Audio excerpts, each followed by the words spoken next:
मी काय म्हणलं होतं की तुमच्या माउथ पासून तुमच्या अॅनस पर्यंत हे जे पूर्ण कॅनल आहे किंवा हे जे पूर्ण रूट आहे याला आपण कुठला कॅनल म्हणला? That is your elementary canal. कुठला कॅनल?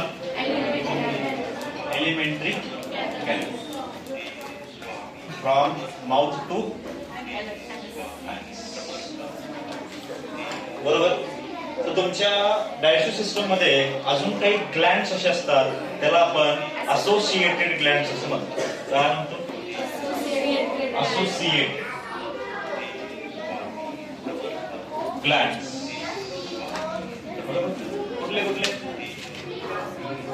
तुमच्या माउथ मध्ये किंवा तुमच्या ओरल कॅव्हिटी मध्ये काही ग्लँड्स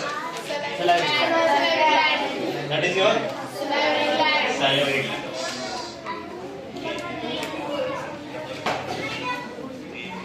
सॅलिव्हरी ग्लँड्स किती पेअर मध्ये आहेत? बेसिकली तुमच्या बॉडीमध्ये सॅलिव्हरी ग्लँड्सचे 3 पेअर्स असतात. पेअर्स म्हणजे जोडी. बरोबर. तुमचे सॅलिव्हरी ग्लँड्स हे 3 पेअर मध्ये प्रेझेंट आहेत. ओके. सॅलिव्हरी ग्लँडचं काम काय? खूप जे म्हणतो आपण राईट ते ऍक्च्युअल मध्ये कोणामुळे बनत आहे? सॅलिव्हरी ग्लँड्स आपल्या बॉडीमध्ये सलायवा बनवतात. यांनी काही एन्झाईम्स बनवतात. ते एन्झाईम्स आपण तुम्ही जेव्हा डायजेशन जेव्हा शिकणार तेव्हा तुम्ही शिकवतो की ह्याच्यामध्ये काही एन्झाईम्स असतात जे आपल्याला फूडला ब्रेकडाऊन करण्यासाठी हेल्प करतात. आपण काय म्हणलं होतं की बेसिकली तुमच्या फूडला काय करायचं? आपल्याला ब्रेकडाऊन करायचं. त्यासाठी काही एन्झाईम्स लागतात. ते एन्झाईम्स काय असतात किंवा एन्झाईम्सचा रोल काय हे प्रत्येक गोष्टी आपण तुमच्या डायजेशन प्रोसेसमध्ये बघूया. म्हणजे पार्ट्स बघूया. बरोबर. सॅलिव्हरी ग्लँड्स 3 पेअर मध्ये प्रेझेंट आहेत. सॅलिव्हरी ग्लँड्स बेसिकली तुमच्या बॉडीमध्ये सलायवा बनवतात. जे काही फूड आहे तो ऍक्च्युअल मध्ये कोण बनवायचं? नेक्स्ट. तुमच्या बॉडीतला सगळ्यात largest gland that is your liver. बरोबर. लिव्हरचं म्हणजे काय बनवते liver? Not bile juice. That is your bile juice. Okay. यामध्ये लिव्हर तुमच्या बॉडीमध्ये बाईल बनवतो. त्याला आपण बाईल ज्यूस असं म्हणतो. याचं फंक्शन काय परत तुमच्या डायजेशन प्रोसेस मध्ये शिकवतो. जेव्हा आपण पुढचं डायजेशन बघतो त्या टाइमला याचं काय काम आहे ते आपण बघणार आहे. झालं. बाईल ज्यूसचं जे काय काम असेल. Next. Going forward to your next part म्हणजे नेक्स्ट ग्लँड.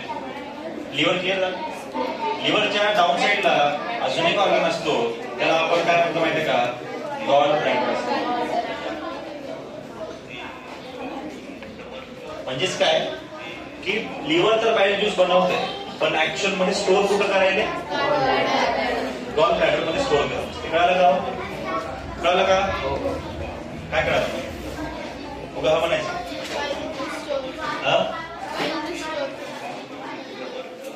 ते त्याला विचारलं. राईट. लिव्हर काय बनवायले? लास्ट काय बनवायले? लिव्हर काय बनवायले? जोरात आवाज यायला ना माझा? असं काय आवाज येते माझं? बघायचं का तुझं? बोला. लिव्हर काय बनवायले? बोल रे. बाईल ज्यूस बनवायले. राईट. स्टोर म्हणजे काय? मोठं वाईल येते. Got it. नेक्स्ट. तुमच्या अजून एक ग्लँड असतो त्याला आपण लीफ शेप्ड ऑर्गन म्हणतो. लीफ शेप्ड ग्लँड असतो. Not organ. Is a leaf shaped Gland that is your काय म्हणतो तुला आपण? पॅनक्रियास. प्रत्येकाची फिजिओलॉजी आपण तुमच्या नेक्स्ट प्रोसेस मध्ये बघणार आहे. That is digestion process. त्याच्या आधी पहिले पार्ट्स क्लिअर करून घ्यायचे. Pancreas, liver, gall bladder, salivary glands. These are your associated glands. Elementary canal clear? Elementary canal म्हणजे nothing but starting from your mouth to anus. बरोबर. बेसिकली अजून एक गोष्ट काय की एकदा माउथ मधून फूड गेला लास्टला निघतो कुठून बाहेर? हे जे सिस्टम आहे या सिस्टमला आपण काय म्हणतो माहितीये का? Closed type of your digestive system. काय म्हणतो? Closed type of digestive system. म्हणजे एकदा माउथ मध्ये गेल्यानंतर फूड डायरेक्टली अॅनस थ्रू बाहेर येतो. बरोबर आहे का? अॅनस थ्रू जे काय फूड येईल ते वेस्ट प्रोडक्ट असणार आपल्या बॉडीसाठी. बरोबर. बेसिकली ह्या सिस्टमला बेसिकली आपण काय म्हणतो मग closed type of digestive system असं म्हणतो. नेक्स्ट काही गोष्टी अजून सांगतो मी तुम्हाला, जसं की हा स्मॉल इंटेस्टाईन टर्म आहे, बरोबर. स्मॉल इंटेस्टाईन म्हणजे तुमच्या डोक्यात काय आलं, त्याची लांबी स्मॉल आहे तर त्याची एज स्मॉल, जे काही डायमीटर असेल. डायमीटर स्मॉल आहे तर लेंथ स्मॉल आहे, त्यानुसारच बेसिकली स्मॉल इंटेस्टाईनचं नाव दिलेलं आहे. सो डायमीटर स्मॉल असल्यामुळं त्याला आपण स्मॉल इंटेस्टाईन म्हणतो. डायमीटर नथिंग बट दिस वाला पार्ट, राईट. हे वाला जे पार्ट तिथे स्मॉल असल्यामुळे बेसिकली त्याला आपण स्मॉल इंटेस्टाईन असं म्हणतो. आणि लार्ज इंटेस्टाईनचं जे काही डायमीटर आहे ते डायमीटर कसं आहे, लार्ज आहे, त्यामुळे त्याला आपण काय म्हणतो, large. Moving forward to your oral cavity. Oral cavity मध्ये दोन गोष्टी आपण बघितल्या होत्या. काय होतं, टीथ आणि टंग होतं. टीथचं काम काय, मॅस्टिकेशन. बेसिकली जे काही आपण फूड चावतोय त्या प्रोसेसला इंग्लिश मध्ये मॅस्टिकेशन असं म्हणतात. काय म्हणतात, मॅस्टिकेशन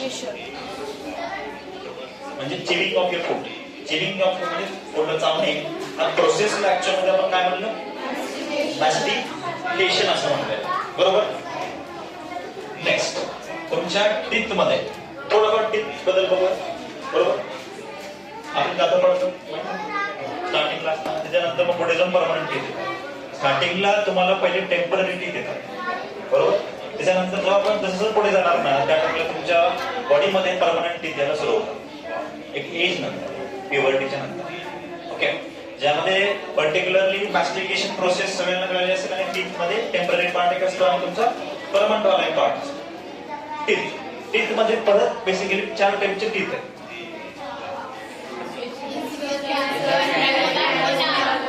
The very first is your incisors. Second, canine. Third, premolar. And last, molar. असे बेसिकली 4 टाइप्स आहेत टीथ. म्हणजे फ्रंट वाला जे पार्ट आहे, फ्रंट वाला पार्ट बेसिकली तुमचा टीथ वाला पार्ट म्हणजे तुमचे इन्सिजर्स आहे. त्याच्यानंतर कॅनिन आहे, त्याच्यानंतर प्रीमोलार, त्याच्यानंतर बॅक साइडला. त्यानुसार वरचा अरेंजमेंट आणि खालचा अरेंजमेंट सेम असतो, राईट. त्यानंतर सगळ्यांना माहिती आलं अक्कलदाढ. अक्कलदाढ तुम्हाला आता येत नाही, वाक्य येतं होईल, राईट. अक्कलदाढला इंग्लिश मध्ये काय म्हणतात माहिती आहे? अक्कलदाढ ऐकलं की नाही?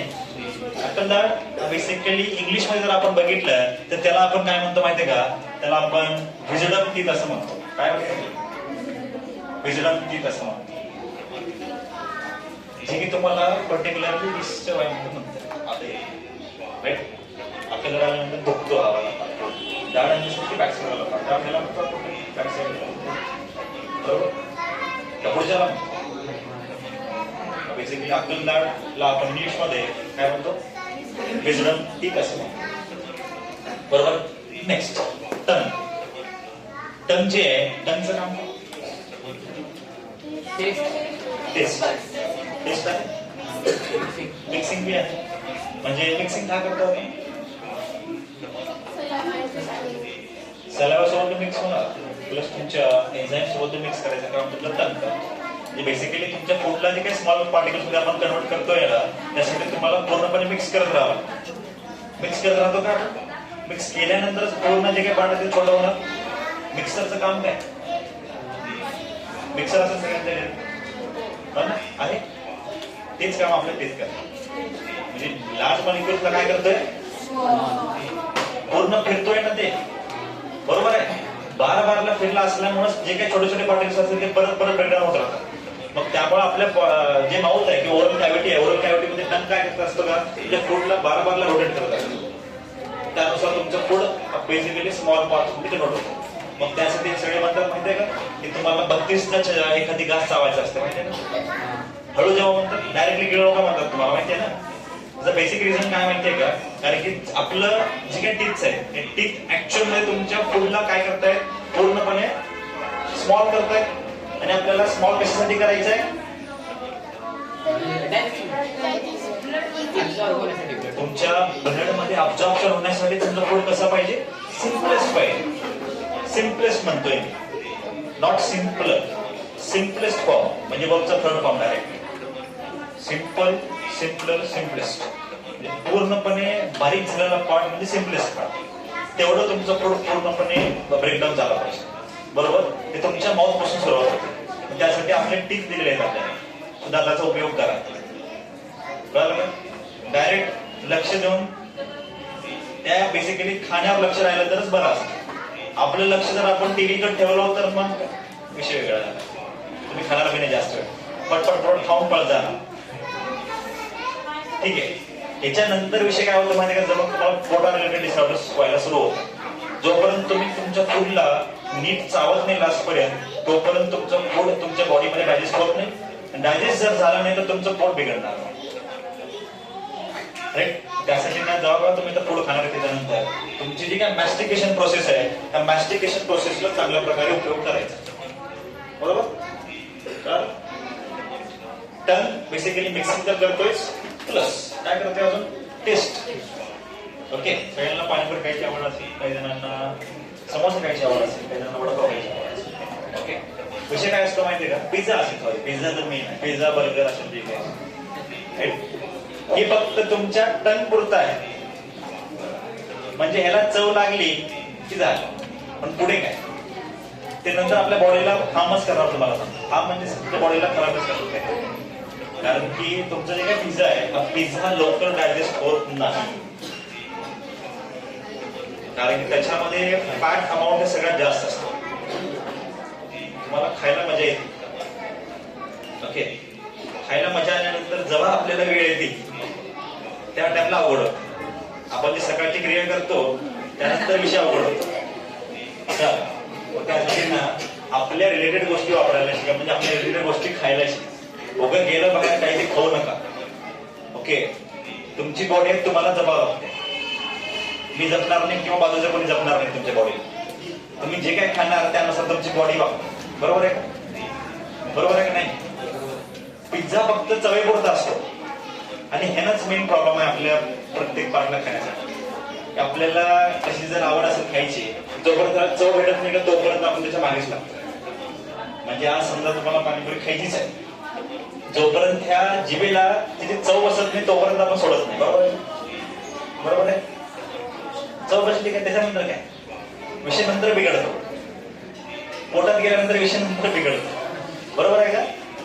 खायला काय वाटत नाही, आपण किती बी खाणार, पण जेव्हा विषय पोटावर आला का तेव्हा म्हणतो कशाला खाल्लो की बाबा वाटत त्याला, असं होतं विषय. त्यासाठी ना खात असताना कधी विचार करा आणि पुढे उठलं की सोडलं तिथं जाऊन वेफर्स घेऊ नका. काही जण जे येतात तिथे ट्युशन मध्ये बारबारला येऊन तिथं वेफर्स घेणार, चॉकलेट घेणार. मला वाटत असेल चॉकलेट चांगला असते, पण चॉकलेट लिमिट पुरतं चांगलं असतं. लिमिटच्या बाहेर गेलं chocolate is very dangerous for आहे. मला सांगतो असं का म्हटलं मी तुम्हाला सांगतो. बेसिकली तुम्हाला चॉकलेटमुळे तुमचा ब्रेन जे आहे हा ब्रेन ऍक्टिव्हेट होत असतो. ओके. सिंपल सांगा, बायोलॉजी मध्ये मला सांगा, ब्रेन जे आहे ब्रेनला आपल्याला ऍक्टिव्ह ठेवायचं असतं. बरोबर आहे? ब्रेनला ऍक्टिव्ह ठेवल्यानंतर आपण कामं चांगले करतो. समजा आपण चॉकलेट खाल्लेलं आहे, चॉकलेट काय करते माहिती आहे का, ऍक्च्युअल मध्ये तुमच्या ब्रेनला ऍक्टिव्हेट करत असते कोणती ऍक्टिव्हिटीज जे काही तुम्ही काम वगैरे करताय त्यांना. जर तुम्हाला ऍक्टिव्हेट असेल तुम्ही चॉकलेट खाल्ल्यानंतर तुम्ही बघा तुम्हाला थोडंसं प्रसन्न झाल्यासारखं वाटतं. वाटतंय का? प्रसन्न झाल्याची फिलिंग जी आहे त्या ऍक्च्युअल मध्ये तुमचं ब्रेन ऍक्टिव्हेट झालेलं असतं. कसं असतं माहिती का, बाहेरून कुठली गोष्ट तुम्हाला ऍक्टिव्हेट करायचं नसते. नॉर्मली बॉडी ऍक्टिव्हेट करते त्याला. ओके. चहा त्याच्यामध्ये किती जण पितात? 2 3 4 5. मात्र झालं तो चहा बिलकुलच तुमच्या बॉडीसाठी चांगला नाही. का? कसं असतं माझ्या प्रत्येकच्या गोष्टी मागे माझी रिझन आहे. मी जर म्हणलेलं आहे की चांगलं नाही, कावर चांगलं नाही हे सांगतो मी तुम्हाला. कारण प्रत्येक गोष्टी मागे रिझन असतो. त्यामुळेच माणूस म्हणते की खाऊ नका किंवा हे करू नका. बरोबर आहे? बरोबर आहे. जे काही चहा आहे, चहा बेसिकली चहामध्ये परत तुमच्या ब्रेनला ऍक्टिव्हेट व्हायचं काम असतं. कुणाला जर कामामध्ये थकावट असेल तर त्याला काय करतं, पहिले चहा पिते. आपण घरी बघितलं असं की त्यामध्ये जर समजा मम्मी पप्पाला जर कुठं बाहेरून आले त्याने तर पहिले चहा करून घेतात. पण थकावट वाटली चहा करून घेतात. थोडा वेळ झालं चहा करून घेतात. काही वेळ झालं चहा करून घेतात. ऍक्च्युअल मध्ये चहा काय करते माहितीये का, तुमच्या ब्रेनला ऍक्टिव्हेट करते. जे काय आपल्याला थकावट जाणवायली, म्हणजे आता काहीच काम करावं नाही गेलं तसं वाटते ना, त्या टाइमला तुमचं जे काय क्विक ऍक्शन असतो, म्हणजे तुमच्या चहा पिल्या तुमचा ब्रेन ऍक्टिव्हेट होतो. ओके, ऍक्टिव्हेट का होतो? कारण की त्याच्यामध्ये कॅफिन नावाची गोष्ट असते. काय असते? कॅफिन असते. कॅफिन काय करते माहिती का? तुमच्या ब्रेनला ऍक्टिव्हेट करते. सेम ते कशा काय माहिती का? तुमच्या चॉकलेटमध्ये, सेम चॉकलेटमध्ये. आणि कॅफिन हा असं मटेरियल आहे की कॅफिनमुळे तुमच्या बॉडीमध्ये तुमचा ब्रेन परत परत ऍक्टिव्हेट होत असतो. सो आपल्याला बाहेरून ऍक्टिव्हेट करायचं नाहीये. समजून घ्या माझी गोष्ट. माझं म्हणणं काय माहितीये का? आपली बॉडी नॅचरली गोष्टी ऍक्टिव्हेट करते. पण तुम्ही जर बाहेरून कुठल्या गोष्टी खाऊन ऍक्टिव्हेट करत असाल तर it is not good for your health. तुम्ही तुमच्या हेल्थची काळजी घेतलं तर तुमच्यासाठी चांगलं असणार. हेल्थच खराब झालं तर काय करणार त्याने? बरोबर आहे. सध्या ऐकलं असतं की तुम्ही जे काही लहान लेकरं असतील किंवा माझ्या इच्छा असतील किंवा थोडंफार माझ्या एजपेक्षा कमी असतील, ते प्रत्येक जण सध्याला हार्ट अटॅकनं मरतोय. माहिती आहे? हार्ट अटॅकनं मरतोय माहिती आहे सगळ्यांना. ऐकलं काय गोष्टी की बाबा मी असं तर तिचं वय काय होतं गेलं म्हणजे बघा, ऐकलं कधी असं? राईट. त्याचं रिझन काय माहितीये का? बेसिक रिझन हे आहे की आपली जी काही लाईफस्टाईल आहे, लाईफस्टाईल म्हणजे काय, आपलं जे खाणं राहणं पिणं झोपणं हे जे आहे का, हे जर नीट असेल तर तुम्ही नीट जगणार. जर ह्याच्यामध्ये काय कॉम्प्रोमाइज केलं किंवा ह्याच्यामध्ये काही जरी तुम्ही अडथळा आणला तर तुम्ही हार्ट अटॅकने हमखास मारणार. आधीचे जे लोक होते पूर्वज आपले, त्यांनी 100-150 वर्ष जगलेले. आपण 100 पर्यंत काय पण आपण पोहोचतो का ह्याचीच सध्याला गॅरंटी नाहीये. कारण सध्याची जे काही लाईफस्टाईल म्हणजे आपलं रोजचं जे राहणीमान आहे, राहणीमान जर तुम्ही नीट ठेवलं तर बरं आहे. तुम्हाला प्रत्येक बॉडी पार्टची काळजी घ्यावी लागते बॉडीमध्ये. Right mind your digestive system, इथून पासून ते तुमचं नर्वस सिस्टम असेल, तुमचं हार्ट असेल, तुमचं रेस्पिरेटरी सिस्टम असेल, प्रत्येक पार्टची काळजी तुम्हाला स्वतःला तुमची घ्यायची आहे. माहिती? जर तुम्ही स्वतः तुमची काळजीच घेतली नाही तर दुसरं कोण घेणार आहे का? नाही घेणार. घरी मम्मी म्हणली की खाऊ नको म्हणाले तर मम्मीच्या साईडला जाऊन खाल्लं तर काय संपलंच नाही. शेकोट तरी लपून खाल्लं तर विषय काय? मम्मी जर खाऊ नको म्हणजे त्याच्या मागे काहीतरी रिझन असणार का नाही? कवं खाऊ नको म्हणल्यावर खाऊ नको. तुम्ही कुठे ऐकणार आहेत का तसे? तुम्ही ऐकत नाही तसं. तुम्ही काय करता? रात्री उठून मग डायरेक्ट खातात काय? बरोबर आहे का? घरात काहीतरी आईस्क्रीम वगैरे आणला असेल, फ्रीज मध्ये ठेवलेला असेल, रात्री तुम्ही काय करता? रात्रीच्या टाइमला उठून सगळे झोपलेले असले डायरेक्ट फ्रीज काढून मग बरोबर आहे. काही गोष्टी काही जणांना बरोबर कळल्या असेल ते मी काय म्हणाल, कारण काही जण असे केलेले असतील. बरोबर आहे का? केलेत का असं? शार्दूल केलास का नाही? नाही कुठे लक्ष आहे? काय विचार करायलास की काय झाले?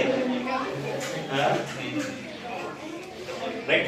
बेसिकली मी काय म्हणलं की टन हा पुढचं टेस्ट पुढचं काम करतो. बाबा तुम्हाला इथे चव भेटली काम, पण त्याच्यानंतर काय? त्याच्यानंतरच विषय. त्यासाठी ना आपली लाईफस्टाईल सर्व्हिस ब्रश जे आहे सगळ्यात मेन 2दा करा म्हणतात. म्हणतात का बरं म्हणतात माहितीये का? परत रिझन सांगतील का म्हणतात. ब्रश करा म्हणतात 2दा सगळ्याला माहितीये का? एकदा सकाळी एकदा रात्री म्हणतात ना. का बरं म्हणतात? काही जण मला असेल दात चांगला राहण्यासाठी म्हणतात. वाईट टिप्स काही जण येल्लो वगैरे असतील, काही जण प्रत्येक वाईट असते. काही जण असे घासतात दात की बाबा पूर्ण ते घासणे घासल्याने घास घास घास आहे का नाही? त्याच्या वगैरे काही जण दात घासतात. बरोबर. ऍक्च्युअल मध्ये दात घासण्याची बी टेक्निक असते. प्रत्येक गोष्टी टेक्निक असते. बरं सांगतो मी तुम्हाला. तसं घासण्याने दात चांगले होत नसतात. परत तुम्हालाच प्रॉब्लेम होते. त्याच्यानंतर परत तुम्हालाच प्रॉब्लेम होतो. ओके. त्यासाठी ना टेक्निक्सनुसार गोष्टी करायच्या. कधी आपल्या बॉडीला जेवढं तुम्ही सिस्टमॅटिक टेक्निकनुसार गोष्टी केल्यात आपली बॉडी तेवढी चांगली राहते आणि तेवढं खराबही होते. जसं की ब्रश. तर आपण ब्रश मध्ये जर आपण टेक्निक बघितली तर टेक्निक सांगितलं सगळ्यात पहिले माझी ब्रशचं जे काही पेस्ट आहे ते पेस्ट पूर्णपणे तुमच्या ब्रशवर लावून बसायचं नाही. म्हणजे असं समजा तुमचा अप्पर ब्रशवाला पार्ट आहे याच्यावर तुम्ही पूर्णच असं पेस्ट टाकला तर काहीच कामाचं नाही. कारण की तुमचा पेस्ट एवढा जरी असेल एवढा वेळ काम करतो तेवढंच. जेवढं तुमचं एवढं पेस्ट करतो एवढं पेस्ट करण्यानंतर परत त्याचं काम जे आहे ते काम खराब होणार. कारण की पेस्ट एवढं जरी घेतलं तुम्ही तर ते पेस्ट तुमच्यासाठी कामालाच आहे. कारण ते तेवढंच काम करतो. पूर्ण पेस्ट बिलकुल घ्यायला जायचं नाही. मी ह्या गोष्टी का सांगतो? कारण की आपल्याला डायजेस्टिव्ह सिस्टम बघायचं. डायजेस्टिव्ह सिस्टम सगळ्यात मेन कोण आहे? तिथे बायो मायक्रो मॅलिक्युल्सला बायो मायक्रो करतायत.